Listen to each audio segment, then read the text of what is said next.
Assalamualaikum warahmatullahi wabarakatuh. Selamat pagi yang terhormat Ibu Herni Nanjati selaku dosen pengampu mata kuliah metodologi penelitian. Izinkan saya memperkenalkan diri. Perkenalkan, nama saya Vina Ramadina Fitri dengan NIM 231060600007. Pada kesempatan kali ini, saya akan memaparkan terkait tugas akhir saya dengan judul Analisis Pengukuran Kinerja Manajemen Rantai Pasok dengan pendekatan Supply Chain Operation Reference Score dan juga Failure Mode and Effect Analysis FMEA dengan studi kasusnya PT XYZ. Yang pertama di sini latar belakang yang dimana PT XYZ ini merupakan perusahaan produsen semen yang memiliki sistem rantai pasok kompleks mulai dari pengadaan bahan baku hingga distribusi produk. Dalam penelitian ini, pengukuran kinerja rantai pasok dilakukan menggunakan metode Supply Chain Operation Reference yang meliputi proses plan, source, make, deliver, dan juga return. Namun, metode SCORE hanya berfokus pada pengukuran kinerja dan belum mampu menganalisis resiko secara mendalam. Oleh karena itu, digunakan metode Failure Mode and Effect Analysis untuk mengidentifikasi potensi risiko dan menentukan prioritas perbaikan utama berdasarkan nilai Risk Priority Number yang telah diperhitungkan. Kombinasi metode SCORE dan juga FMEA ini diharapkan mampu membantu perusahaan untuk meningkatkan efektivitas dan efisiensi serta daya saing perusahaan. Selanjutnya di sini ada pertanyaan penelitian. Yang pertama, seberapa besar tingkat kinerja rantai pasok pada PT XYZ berdasarkan metode Supply Chain Operation Reference atau SCORE? Yang kedua, apa saja potensi risiko yang terjadi pada proses rantai pasok PT XYZ berdasarkan metode Failure Mode and Effect Analysis atau FMEA? Dan yang terakhir, prioritas perbaikan apa yang perlu dilakukan berdasarkan hasil pengukuran kinerja rantai pasok dan nilai Risk Priority Number. Lalu selanjutnya ada tujuan penelitian. Yang pertama, mengukur kinerja rantai pasok pada PT XYZ menggunakan metode SCORE. Yang kedua, mengidentifikasi potensi risiko dengan menggunakan FMEA. Dan yang ketiga, menentukan prioritas perbaikan berdasarkan hasil pengukuran kinerja dan nilai RPN.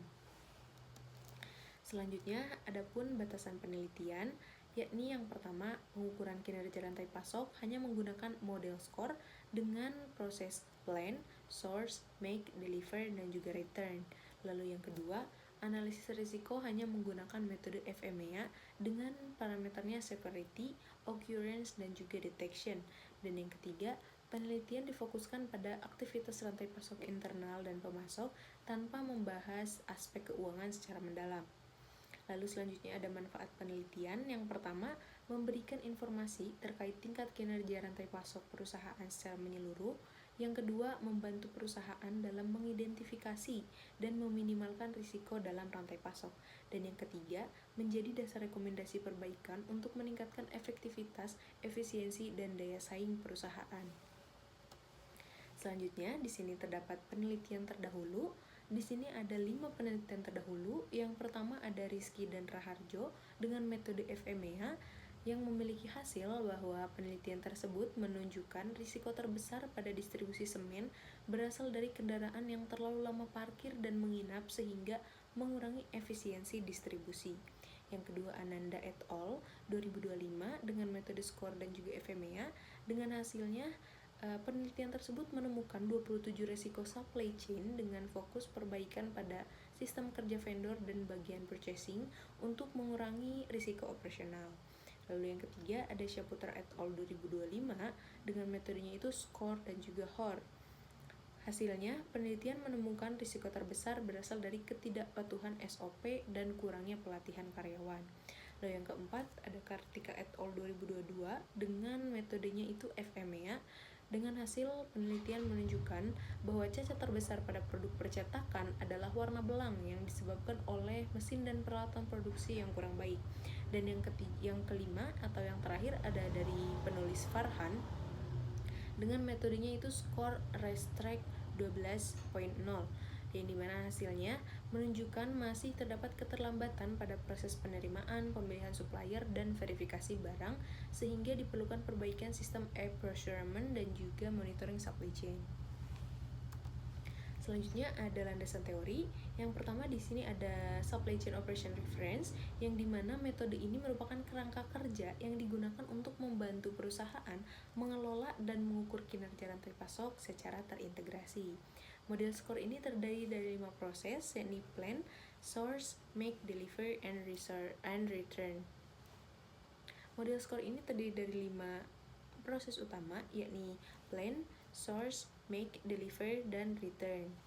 Lalu adapun model selanjutnya yakni Failure Mode and Effect Analysis atau FMEA, yang dimana metode ini digunakan untuk mengetahui dan menganalisis risiko kegagalan pada suatu proses. FMEA ini memiliki 3 parameter utama. Yang pertama ada severity, yang kedua occurrence, dan yang ketiga detection. Ketiga parameter tersebut digunakan untuk menghitung nilai risk priority number, sehingga penentuan risk prioritas atau prioritas perbaikan utama dapat ditemukan atau dapat ditentukan. Adapun penentuannya yakni RPN sama dengan severity dikali dengan occurrence dikali dengan detection.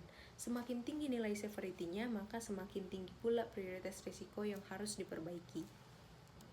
Selanjutnya ada objek penelitian. Objek penelitian pada studi ini adalah sistem manajemen rantai pasok pada PT XYZ, yang dimana bergerak di bidang industri semen dan juga bahan bangunan. Penelitian ini berfokus pada pengukuran kinerja rantai pasok menggunakan metode Supply Chain Operation Reference atau SCORE, dan juga menggunakan metode Failure Mode and Effect Analysis untuk mengidentifikasi dan menganalisis risiko pada setiap proses rantai pasok. Variabel penelitian ini menjadi 2, yakni variabel kinerja rantai pasok berdasarkan SCORE dan juga variabel risiko berdasarkan FMEA. Lalu selanjutnya adapun metode pengumpulan datanya itu terbagi menjadi 4. Yang pertama observasi. Observasi ini dilakukan dengan mengamati langsung aktivitas supply chain-nya di PT XYZ tersebut, dimulai dari plan-nya, source-nya, make-nya, deliver-nya, dan juga return-nya. Hal tersebut digunakan untuk mengetahui kondisi atau permasalahan secara nyata di PT XYZ tersebut. Lalu yang kedua ada wawancara. Wawancara ini dilakukan dengan pihak terkait untuk memperoleh informasi lebih dalam mengenai kinerja rantai pasok dan risiko yang terjadi di dalam proses operasional secara nyata. Lalu yang ketiga ada studi literatur.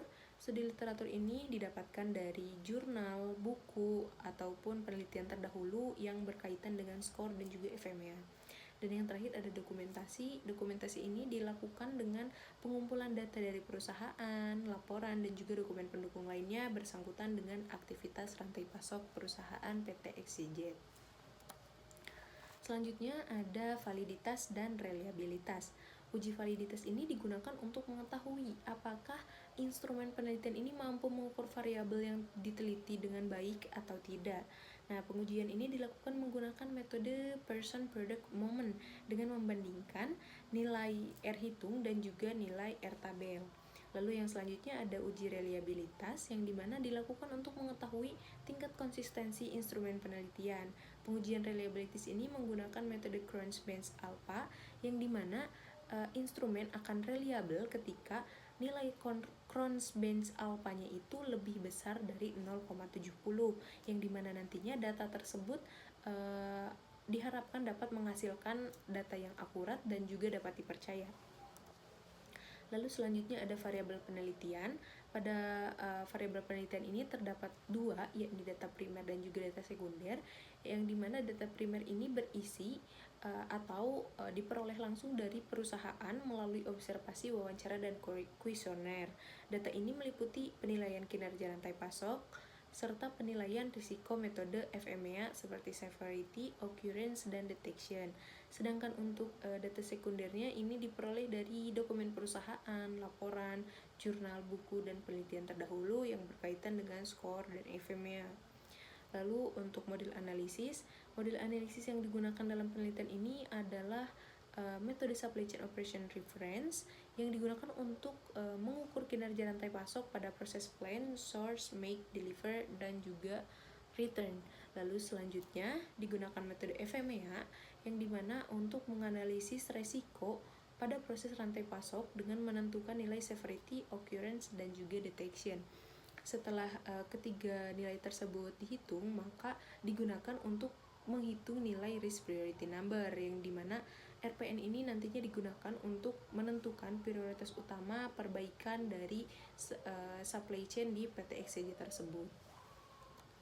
Lalu yang terakhir di sini ada diagram alir penelitian, yang dimana diagram alir penelitian ini dimulai dari penyusunan proposal, identifikasi masalah, rumusan masalah, dan penentuan tujuan penelitian. Selanjutnya, dilakukan pengumpulan data melalui observasi, wawancara, studi literatur, dan juga dokumentasi. Data yang diperoleh kemudian diuji validitas dan reliabilitasnya agar data digunakan akurat, konsisten, dan dapat dipercaya. Data yang valid kemudian dianalisis menggunakan metode SCORE dan juga metode FMEA untuk menganalisis resikonya. Setelah didapatkan, maka hasil tersebut akan dianalisis dan digunakan untuk menentukan prioritas perbaikan yang terdapat di PT XCJ tersebut. Kemudian yang terakhir akan disusun menjadi kesimpulan dan juga saran penelitian. Mungkin dicukupkan dari saya, mohon maaf apabila terdapat banyak kesalahan ataupun kekeliruan. Sekian, wassalamualaikum warahmatullahi wabarakatuh.